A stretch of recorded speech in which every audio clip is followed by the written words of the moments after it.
السلام عليكم ورحمة الله وبركاته. الحمد لله رب العالمين والعاقبة للمتقين والصلاة والسلام على نبينا محمد وعلى آله وصحبه أجمعين. أما بعد،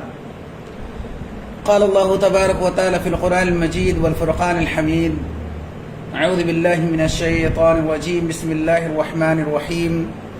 اليوم أكملت لكم دينكم وأتممت عليكم نعمتي ورضيت لكم الاسلام دینا. محترم ناظرین، دینی و ملی بھائیوں، سامعین و سامعات، آج میں آپ حضرات کی خدمت میں ایک ایسے موضوع کے حوالے سے گفتگو کرنا چاہتا ہوں جو بہت ہی حساس موضوع ہے اور ہمارے سماج و معاشرے کا ایک بہت بڑا المیہ ہے. میرے دینی بھائیوں، ہم سب جانتے ہیں کہ ہمارا جو مذہب ہے، مذہب اسلام، یہ اللہ کے رسول صلی اللہ علیہ وسلم کی حیات مبارکہ ہی میں اس کی تکمیل ہو گئی تھی. اللہ کے رسول صلی اللہ علیہ وسلم کی زندگی مبارک میں ہی اللہ رب العالمین نے مذہب اسلام کو مکمل کر دیا تھا. اس کے اندر کسی بھی قسم کی کوئی کمی، کوئی نقص باقی نہیں رہ گئی تھی، چاہے وہ احکامات کے حوالے سے ہو یا وہ چیزیں جو ہم انسانوں کے لیے خیر و برکت کا باعث ہو سکتی ہیں، ان چیزوں کے حوالے سے ہو. ہر ناحیے سے ہمارا دین مکمل ہو چکا ہے اور یہ اللہ کے رسول صلی اللہ علیہ وسلم کی زندگی ہی میں مکمل ہو گیا تھا. اس کی وضاحت اللہ رب العالمین نے قرآن مجید میں کی ہے. اللہ رب العالمین نے صاف طور پر قرآن مجید کے اندر ارشاد فرمایا کہ الیوم اکملت لکم دینکم واتممت علیکم نعمتی ورضیت لکم الاسلام دینا. اللہ رب العالمین نے اس آیت کریمہ میں اپنے بندوں کو خبر دی ہے کہ جب یہ آیت کریمہ نازل ہوئی، اللہ کے رسول صلی اللہ علیہ وسلم شعائر حج کی ادائیگی کر رہے تھے. عرفہ کے میدان میں آپ صلی اللہ علیہ وسلم کا وقوف تھا. اس وقت یہ آیت کریمہ نبی کریم صلی اللہ علیہ وسلم پر نازل ہوتی ہے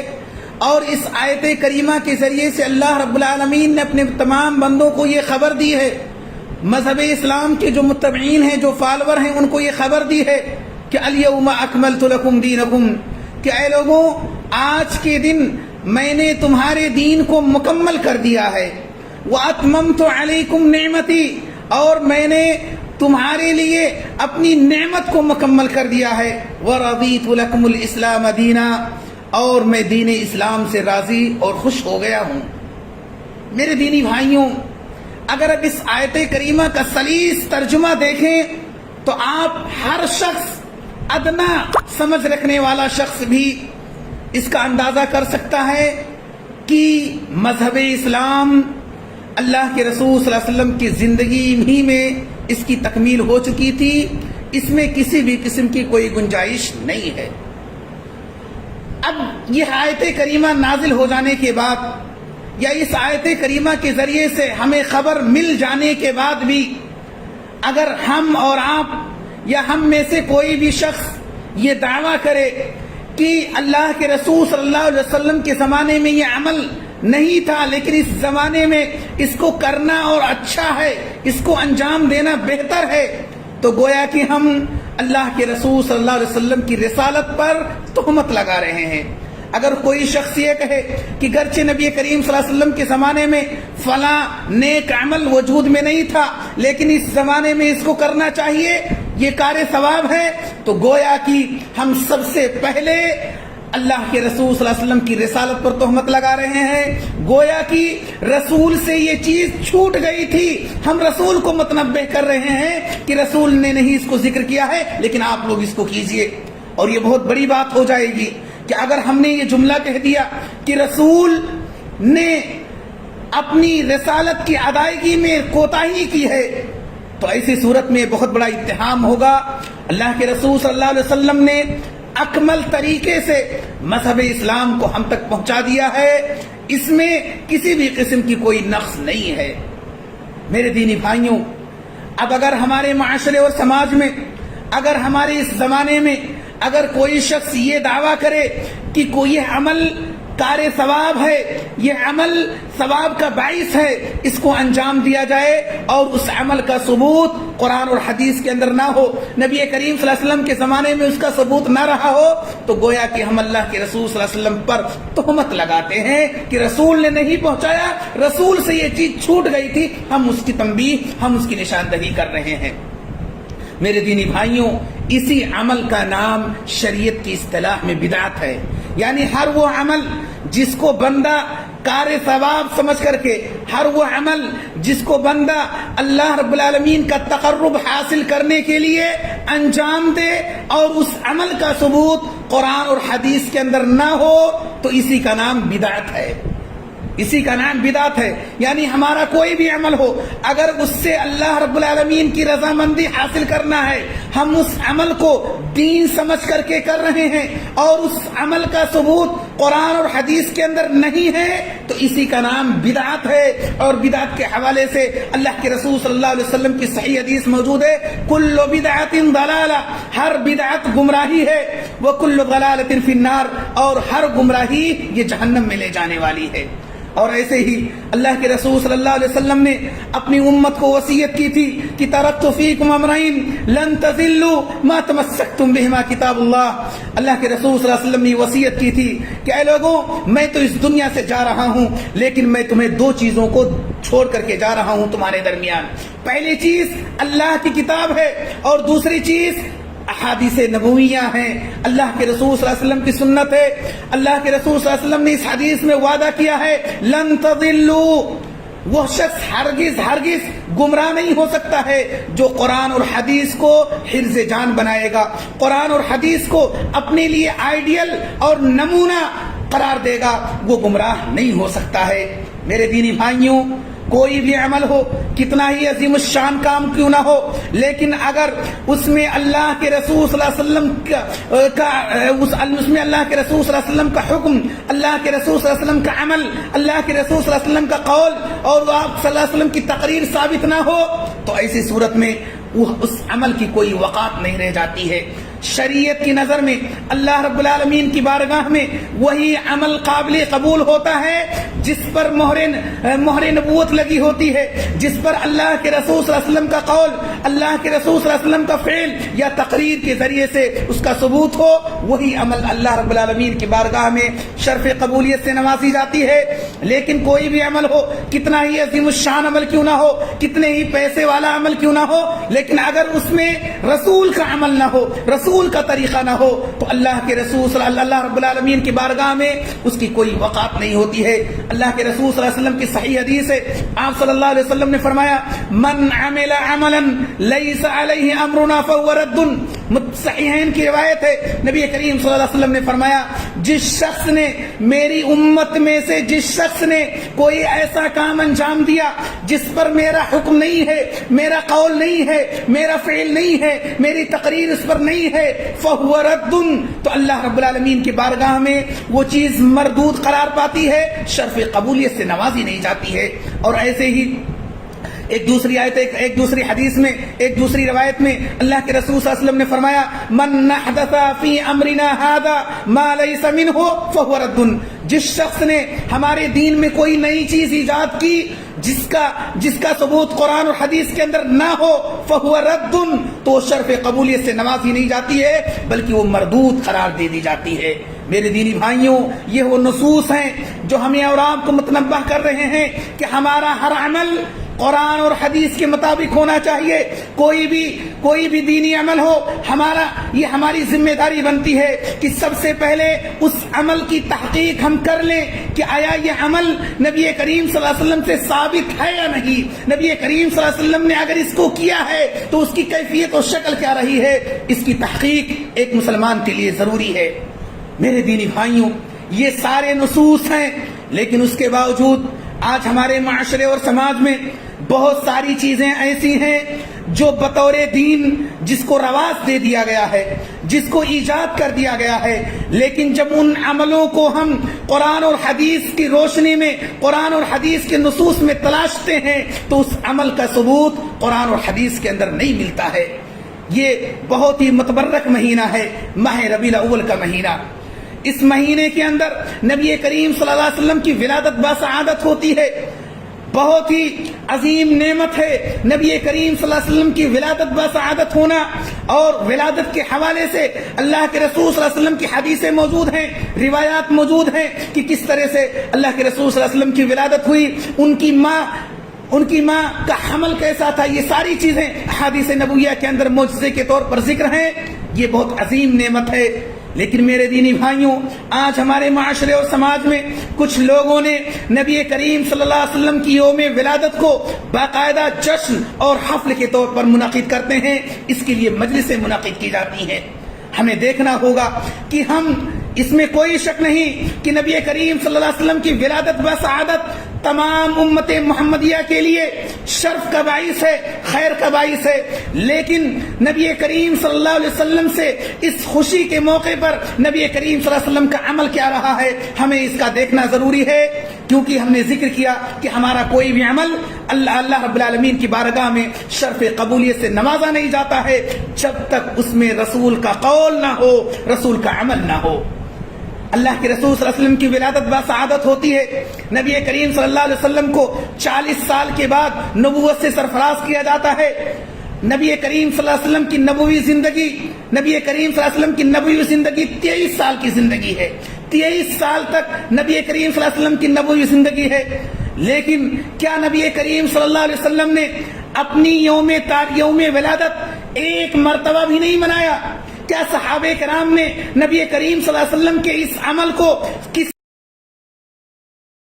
بھی صحابی رسول نے نقل نہیں کیا؟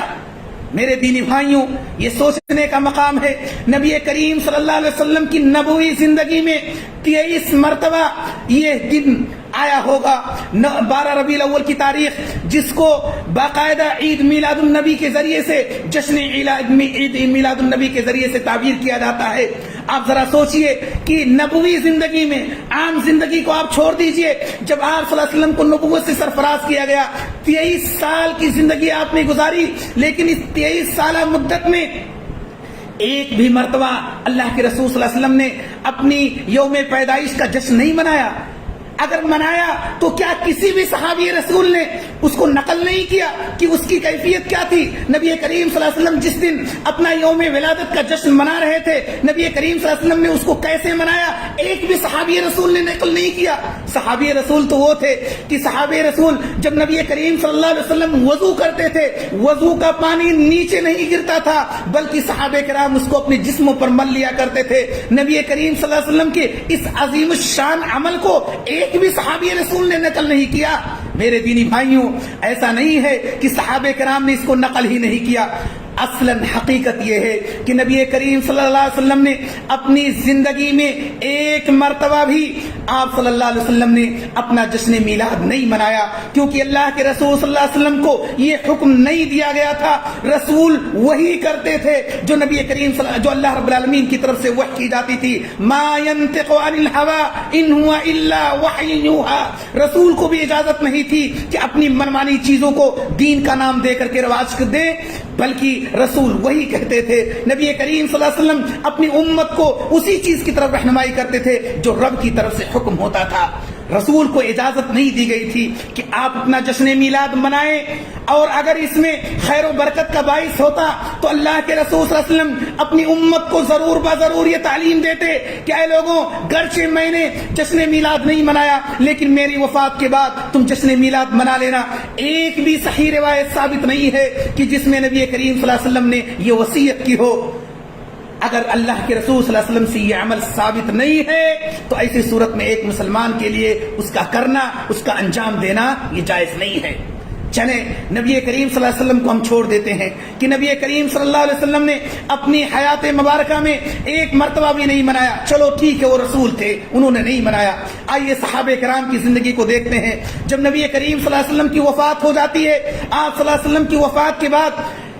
حضرت ابو بکر صدیق رضی اللہ تعالیٰ عنہ کو جو یار غار ہیں،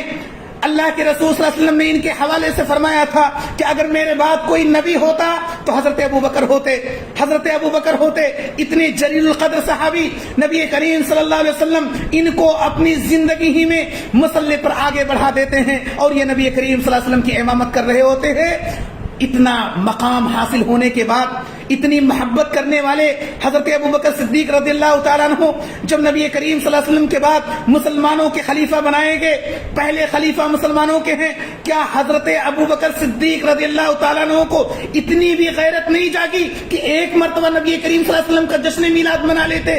اپنے دور خلافت میں ایک بھی مرتبہ نبی کریم صلی اللہ علیہ وسلم کے جشن میلاد کے حوالے سے ایک بھی مرتبہ مجلس منعقد نہیں کی۔ میرے دینی بھائیوں، حضرت ابو بکر صدیق جانتے تھے کہ رسول نے اس کو کرنے کا حکم نہیں دیا ہے، رسول سے محبت تھی۔ یہی وہ حضرت ابو بکر صدیق رضی اللہ تعالیٰ عنہ ہیں، جب نبی کریم صلی اللہ علیہ وسلم کی وفات ہو جاتی ہے، خبر سنتے ہیں تو نبی کریم صلی اللہ علیہ وسلم کے حجرے میں داخل ہوتے ہیں اور آپ صلی اللہ علیہ وسلم پر، آپ صلی اللہ علیہ وسلم کو بوسہ لینے کے بعد پھر اس کے بعد میں فصیح و بلیغ خطبہ دیتے ہیں۔ حضرت ابو بکر صدیق رضی اللہ تعالیٰ عنہ سے ایک بھی روایت ثابت نہیں ہے کہ حضرت ابو بکر صدیق اتنے جلیل القدر صحابی نے ایک مرتبہ بھی نبی کریم صلی اللہ علیہ وسلم کا جشن میلاد نہیں منایا۔ حضرت ابو بکر صدیق کو آپ چھوڑ دیجئے، آئیے دوسرے خلیفہ حضرت عمر بن خطاب رضی اللہ تعالیٰ عنہ کو دیکھتے ہیں۔ حضرت عمر بن خطاب رضی اللہ تعالیٰ عنہ کی شخصیت کسی سے مخفی نہیں ہے، اتنے جلالی صحابی۔ یہی وہ صحابی رسول ہیں کہ جب نبی کریم صلی اللہ علیہ وسلم کی وفات کی خبر مدینہ منورہ کے اندر گونجنے لگتی ہے، حضرت عمر بن خطاب رضی اللہ تعالیٰ عنہ نبی کریم صلی اللہ علیہ وسلم کی محبت میں اس طرح سے پاگل ہو جاتے ہیں، یہ اعلان کرنے لگتے ہیں۔ حضرت عمر بن خطاب رضی اللہ تعالیٰ عنہ اپنی تلوار کو میان سے نکال لیتے ہیں اور یہ اعلان کرتے ہیں کہ خبردار، جس نے یہ کہہ دیا کہ رسول کی وفات ہو گئی ہے، میں اس کا سر اس کے جسم سے الگ کر دوں گا۔ اس قدر نبی کریم صلی اللہ علیہ وسلم سے محبت تھی کہ نبی کریم صلی اللہ علیہ وسلم کی وفات کو سننا گوارا نہیں کر رہے تھے۔ لیکن جب حضرت ابو بکر صدیق رضی اللہ تعالیٰ عنہ نے دیکھا کہ حضرت عمر کا یہ رویہ ہے کہ وہ تلوار لیے ہوئے پورے مدینہ منورہ کے اندر چل رہے ہیں اور یہ اعلان کر رہے ہیں، جس نے یہ کہہ دیا کہ رسول کی وفات ہو گئی ہے، میں اس کے سر کو اس کے تن سے جدا کر دوں گا۔ حضرت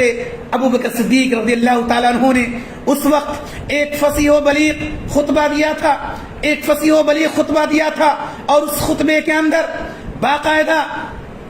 اس آیت کریمہ کو پڑھ کر کے حضرت عمر بن خطاب رضی اللہ تعالیٰ عنہ کو سنایا تھا، وما محمد الا رسول قد خلت من قبله الرسل، کہ جناب محمد رسول اللہ صلی اللہ علیہ وسلم تمام رسولوں کی طرح ایک رسول ہیں۔ افئن مات او قتل انقلبتم، اب بس اگر وہ وفات پا جائیں، باقاعدہ اس آیت کریمہ میں اللہ رب العالمین نے نبی کریم صلی اللہ علیہ وسلم کی وفات کی خبر دی ہے۔ جب یہ آیت کریمہ حضرت عمر بن خطاب رضی اللہ تعالیٰ عنہ کے کانوں تک پہنچتی ہے، حضرت ابو بکر صدیق رضی اللہ تعالیٰ عنہ اس آیت کریمہ کی تلاوت کرتے ہیں، فوراً حضرت عمر بن خطاب رضی اللہ تعالیٰ عنہ سائلنٹ ہو جاتے ہیں اور آمنا وصدقنا سمعنا وعطانا اس آیت کریمہ کی روشنی میں حضرت عمر بن خطاب رضی اللہ تعالیٰ عنہ قبول کر لیتے ہیں کہ نبی کریم صلی اللہ علیہ وسلم کی وفات ہو چکی ہے۔ ایسے ہی اللہ رب العالمین نے ایک دوسری جگہ ارشاد فرمایا، انک میت وانہم میتون، رسول کے حوالے سے وفات کی خبر دی گئی ہے۔ جب یہ خبر یقین میں بدل جاتی ہے تب اس کے بعد میں تجہیز و تکفین کا معاملہ شروع ہوتا ہے۔ عرض میں یہ کر رہا تھا کہ اتنے جلالی صحابی جب ان کو مسلمانوں کا خلیفہ متعین کیا گیا، جب یہ مسلمانوں کے دوسرے خلیفہ متعین ہوئے، کیا انہوں نے اپنے عہد خلافت میں ایک مرتبہ بھی انہوں نے اس جشن کو نہیں منایا؟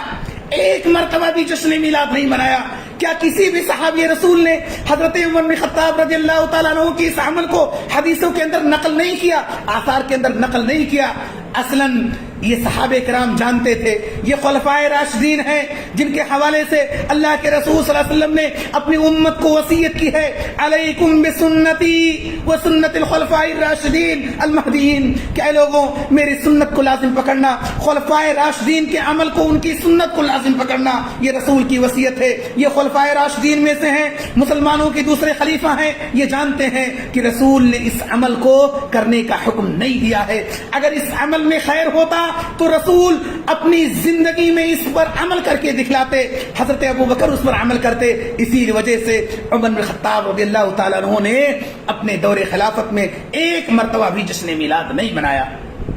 ایسے ہی حضرت علی کو آپ لے لیجئے، عثمان غنی کو آپ لے لیجئے، یہ چاروں خلفائے راشدین میں سے ہیں. ایک بھی روایت میں اس کا ثبوت نہیں ملتا ہے کہ نبی کریم صلی اللہ علیہ وسلم نے، کہ نبی کریم صلی اللہ علیہ وسلم کی ولادت باسعادت کے حوالے سے انہوں نے مجلسیں منعقد کی ہو اور جشن میلاد منایا ہو. میرے دینی بھائیوں،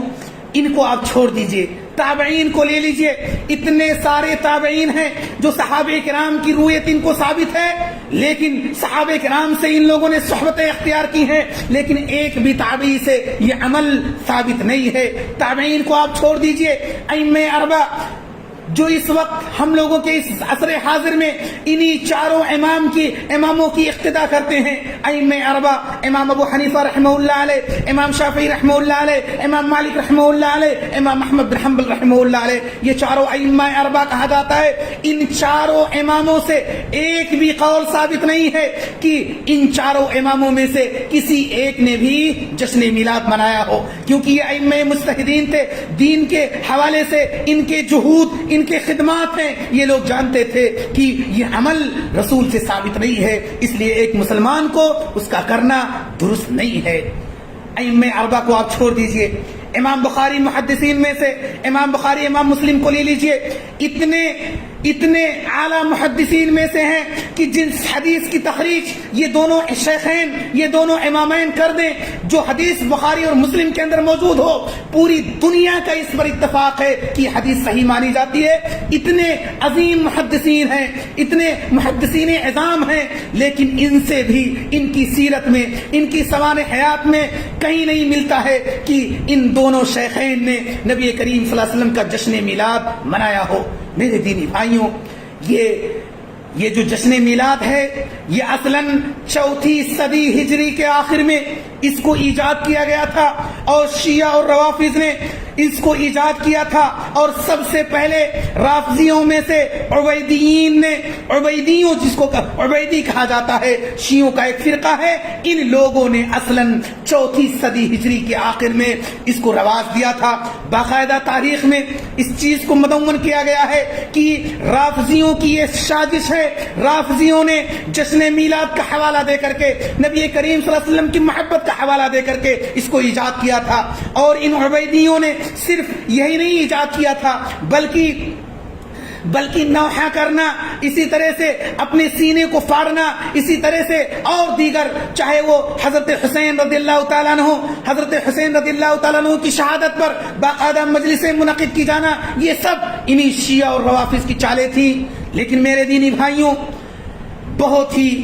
اہم شخصیت صلاح الدین ایوبی جو اسلامی تاریخ میں رہی ہے، صلاح الدین ایوبی سے جب ان شیعہ اور روافض کا پالا پڑا تو صلاح الدین ایوبی نے جب فتح حاصل کی تو ایسی صورت میں اس بدعت کو، بدعت یوم میلاد کا خاتمہ ہو گیا تھا اور شیعوں کا بس نہیں چلا تھا. صلاح الدین ایوبی نے 567 ہجری میں جب عبیدیوں کا، یعنی ان کی حکومت کا خاتمہ ہوا تو اسی سے یہ بدعت و خرافات ختم ہو گئی تھی. لیکن بعد میں صوفیوں نے، جنہوں نے باقاعدہ دین کا حوالہ دے کر کے دوبارہ صوفیوں نے اس کو رواج کیا، اور یہ آج امت کی ایک بڑی جماعت اس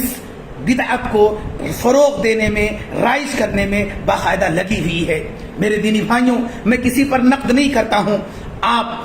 آپ کو سوچنا ہوگا کہ ہم جو یہ عمل کر رہے ہیں اس کا ثبوت رسول نے کیوں نہیں کیا، حضرت ابوبکر صدیق نے کیوں نہیں کیا، حضرت عمر بن خطاب نے کیوں نہیں کیا، عثمان غنی نے کیوں نہیں کیا. یہ عثمان غنی ہے جن کو ذو النورین کا خطاب دیا گیا ہے. ان کے حوالے سے اللہ کے رسول صلی اللہ علیہ وسلم نے فرمایا تھا، الا استحی یستحی منہ الملائکہ. یہ اتنے جلیل القدر صحابی رسول ہیں، خلفائے راشدین ہیں، لیکن انہوں نے کبھی بھی اس جشن کو نہیں منایا. اس لیے ایک مسلمان کی ذمہ داری بنتی ہے کہ ہم ان کی وصیتوں پر عمل کریں. رسول نے کہا ہے، علیکم بسنتی وسنت الخلفاء الراشدین، میری سنت کو لازم پکڑو. چاروں خلیفہ جو خلفائے راشدین ہیں ان کے عمل کو اپنا حرز جان بناؤ. یہ رسول کی وصیت ہے. اور اگر ہم مان لیتے ہیں کہ جشن میلاد منانا صحیح ہے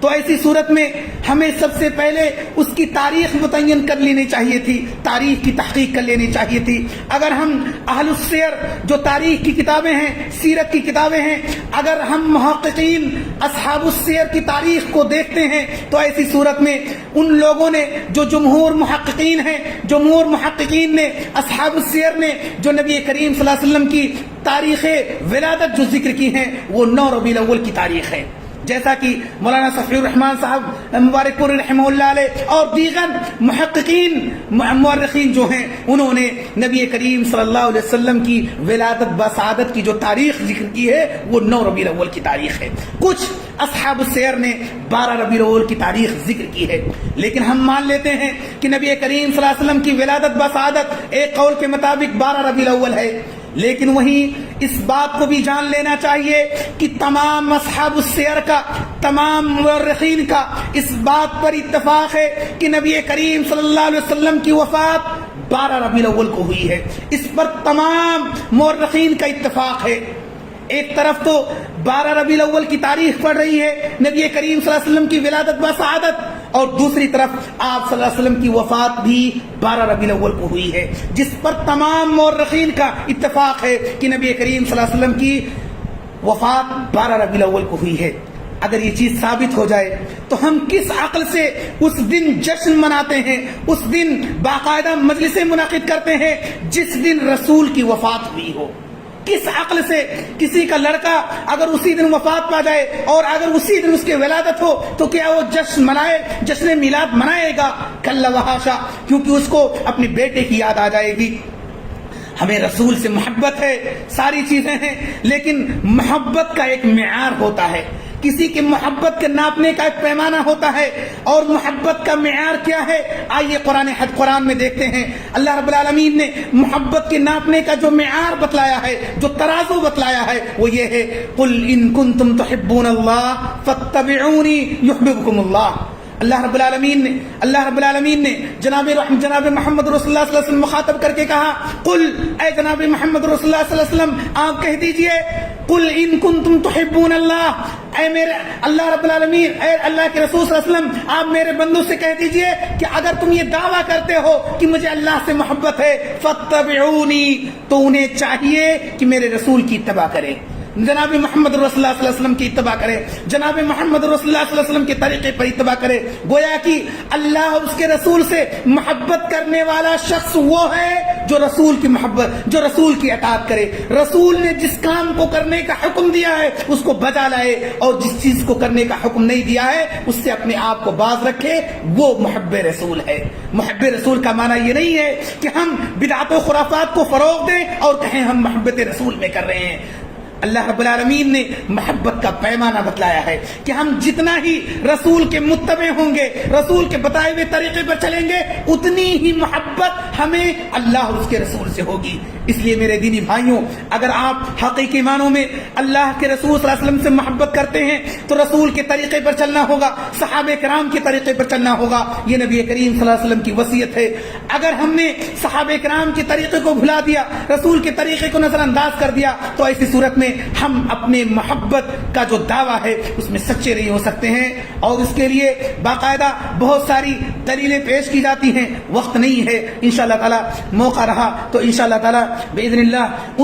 ان کے دلیلوں کا بھی جائزہ لیں گے جن کے ذریعے سے یہ جشن میلاد کو جائز قرار دیتے ہیں۔ الہ العالمین سے دعا گو ہوں کہ الہ العالمین تو ہم سب کو دین کی صحیح سمجھ عطا فرما، الہ العالمین تو ہمیں اس بات کی توفیق دے کہ جب بھی ہم کوئی عمل انجام دیں، کوئی کام انجام دیں تو اس میں رسول کا عمل تلاشنے کی توفیق عطا فرما۔ تقبل یا رب العالمین۔ ھذا واللہ اعلم، وصلی اللہ علی نبینا محمد وعلی آلہ وصحبہ اجمعین، والسلام علیکم ورحمۃ اللہ وبرکاتہ۔